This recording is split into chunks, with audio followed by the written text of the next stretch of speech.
How do I charge my clients?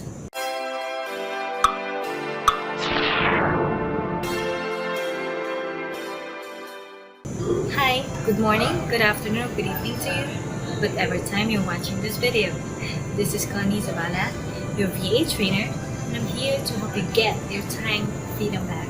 So there's a possibility that you will have a new client. How do you charge your client? So first of all, if you're a newbie and haven't had any experience yet online, I advise you to rate yourself per hour because you still have to familiarize yourself when it comes to doing some tasks. So for example, if you're a video editor, since I'm focusing on that task recently, so let's have that example. For example, you focus on video editing and you have no experience yet when it comes to that before. So I advise you to use a time tracker. So for example, Toggl, you use Toggl, Toggl.com. That's a tracker. You start the timer and then you edit your videos. In that way, you will know how long it takes for you to edit a video.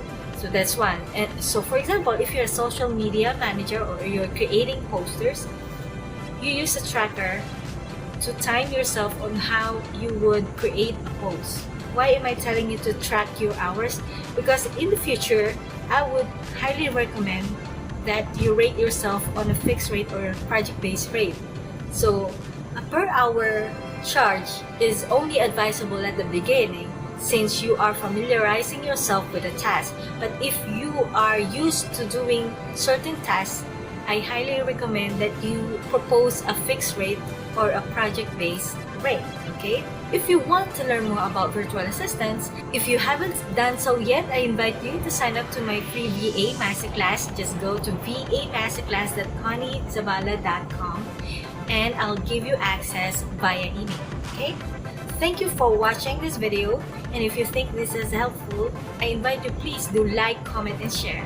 Thank you for watching.